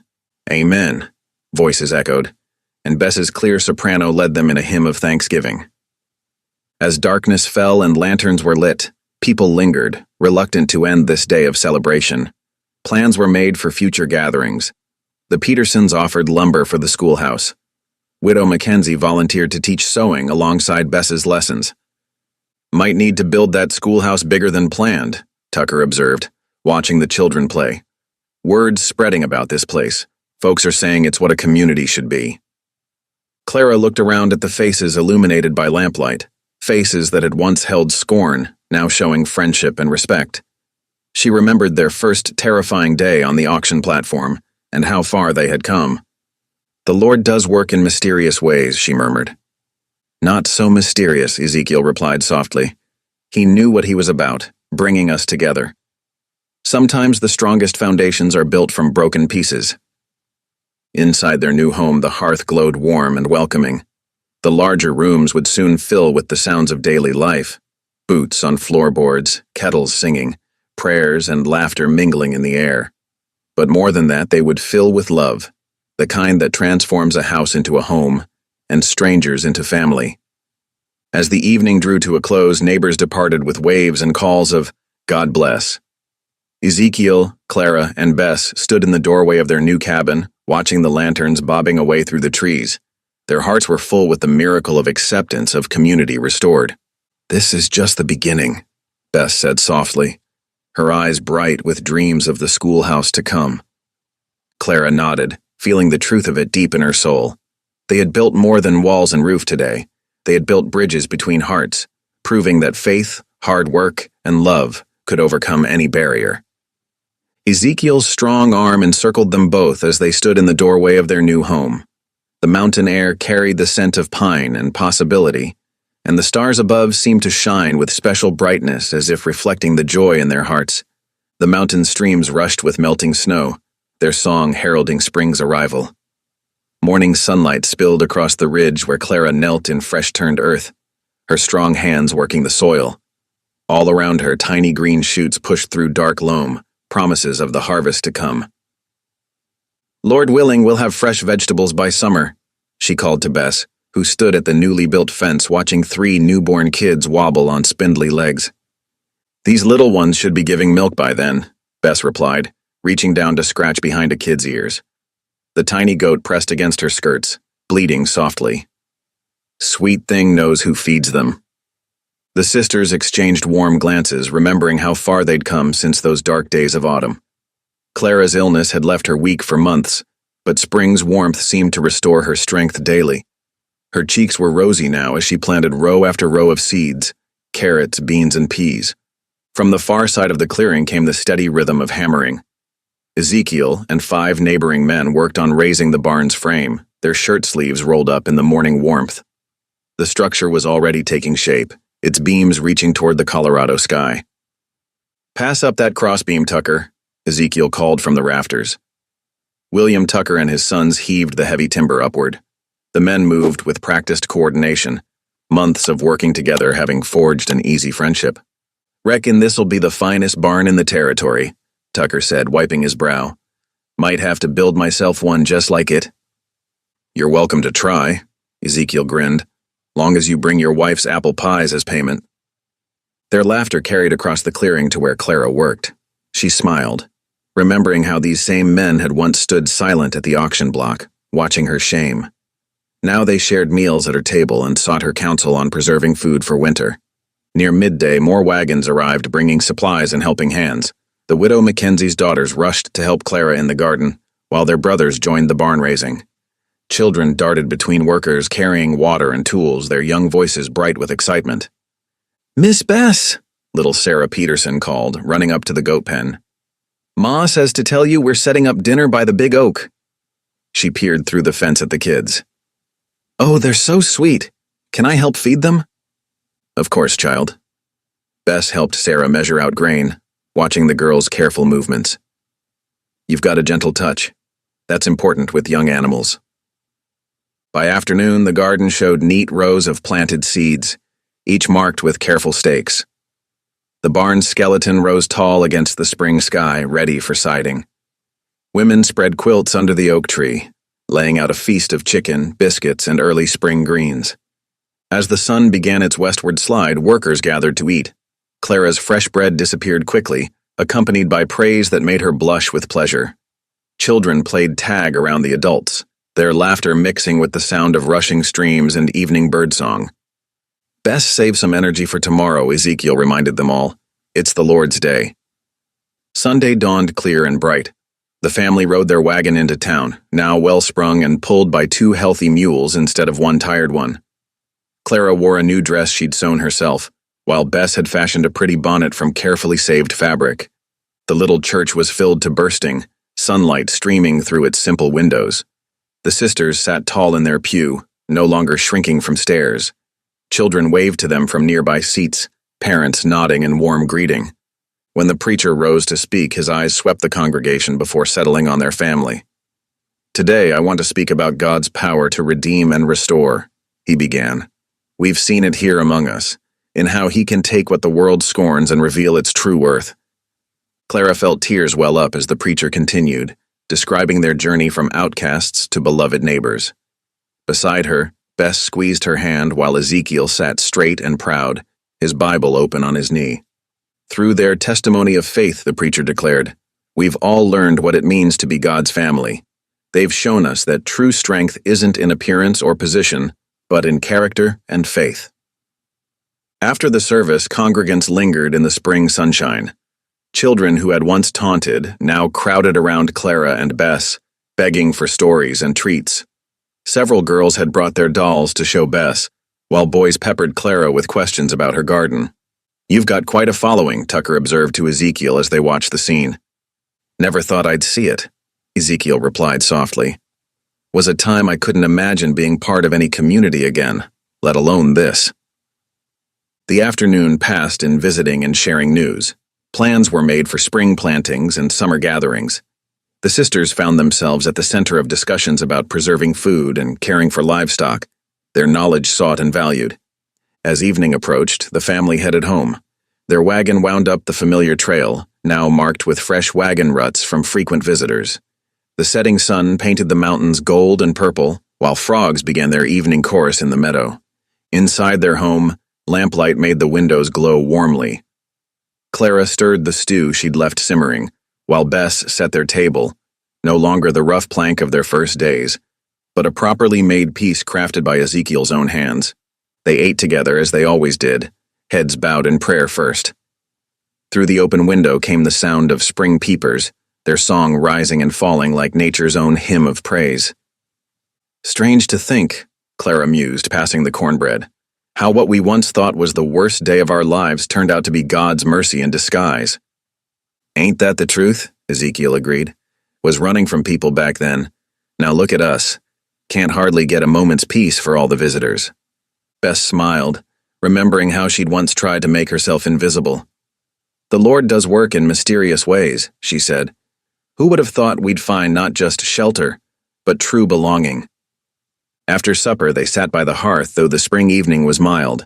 It was their custom now, this quiet time of reflection. The fire's warmth mingled with the fresh breeze through open windows, while night sounds drifted in from the meadow. Peace settled over them like a familiar quilt, not the desperate peace of escape, nor the fragile peace of initial acceptance, but the deep peace of knowing they were exactly where they belonged. Clara's hands were busy with mending. Bess hummed softly as she worked on lesson plans, and Ezekiel whittled a new spindle for the spinning wheel. Outside, the frogs sang their ancient songs to the stars, and all was well. Golden evening light painted the mountainsides as summer's warmth lingered in the Colorado air. The new cabin stood proudly against the backdrop of pines, its sturdy walls and fresh-cut boards a testament to months of dedicated work. Smoke curled lazily from the stone chimney, carrying the sweet scent of pine and cedar into the twilight sky. Through the open windows, lamplight spilled onto the packed earth of the yard, creating warm pools of amber that stretched toward the garden. Inside, the evening meal's dishes had been cleared away, the table wiped clean, and the day's work was done. Clara had arranged 3 wooden chairs on the wide front porch. Proper chairs now, not the rough-hewn logs of their first days. Ezekiel settled into his seat, the wood creaking softly beneath him. The sisters joined him, one on either side, their skirts rustling as they sat. Together they watched the sun begin its nightly descent behind the mountains, painting the clouds in brilliant shades of pink and gold.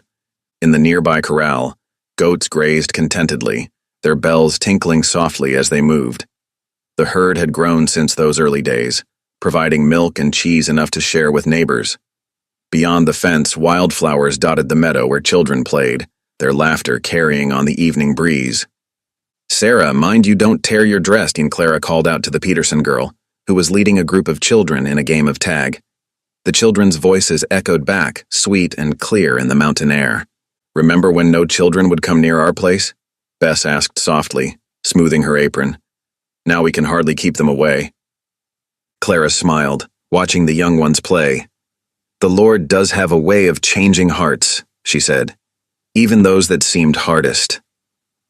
Ezekiel shifted in his chair, his weathered hands resting on his knees. The same hands that had once known only war and loneliness now built homes, tended gardens, and gathered children close. He looked at the sisters, Clara, strong and capable, her health fully restored. Bess, gentle and wise, teaching the valley's children their letters and numbers. "I had nothing left," he said, his deep voice thick with emotion. "After the war, after losing Mary and the baby, I reckoned I'd live and die alone in that old line shack." He paused, clearing his throat. "But God had other plans. He gave me more than I ever thought to ask for. He gave me a home." Slowly, deliberately, he lifted his hands and placed them on the sisters' shoulders. The gesture held all the weight of their shared journey, from that desperate auction block to this peaceful evening. Clara leaned against him, her eyes bright with unshed tears. "He gave us all a home," she whispered. "Not just shelter, but true belonging." The evening breeze carried the scent of Clara's herb garden and the sweet grass of the meadow. In the distance, a whippoorwill began its evening song, its call echoing across the valley. The first stars were beginning to appear in the deepening blue of the sky. Bess straightened in her chair, her clear voice lifting in song. Amazing grace, how sweet the sound, that saved a wretch like me. Clara joined in, her alto harmonizing perfectly with her sister's soprano. After a moment, Ezekiel's deep baritone added its strength to their melody. The three voices rose together, carrying the familiar hymn into the twilight air. I once was lost, but now am found, was blind, but now I see. Their song drifted across the valley, touching the hearts of those who heard. The playing children grew quiet, listening. Even the goats seemed to pause in their grazing, bells silent for a moment. As the final notes faded into the gathering dusk, more stars appeared overhead, twinkling like diamonds scattered across heaven's floor. The mountain peaks stood dark against the sky, silent guardians of the peace that had finally, permanently, settled over their home. From the meadow came the soft sound of children singing, picking up where the family had left off. Their young voices carried the hymn back to the porch, a sweet echo of faith passed on to the next generation. Clara reached over and took Bess's hand, completing the circle of their family. Together they sat, watching night settle over their mountain home, their hearts full of the quiet joy that comes with knowing you are exactly where God meant you to be. The lamplight from their windows grew brighter as darkness deepened, casting its welcoming glow across the yard. Inside, the cabin waited warm and secure, no longer a rough shelter, but a true home built on love, strengthened by faith and filled with unshakable hope. Stars continued to appear in the darkening sky, each one a reminder of God's promises kept. The whippoorwill sang on, crickets added their evening chorus, and peace reigned over the mountain as complete as the stars above. Thank you for listening. Stories connect us in the most unexpected ways. If you felt that spark today, make sure you're subscribed. I share a new one daily, and the next might change your day.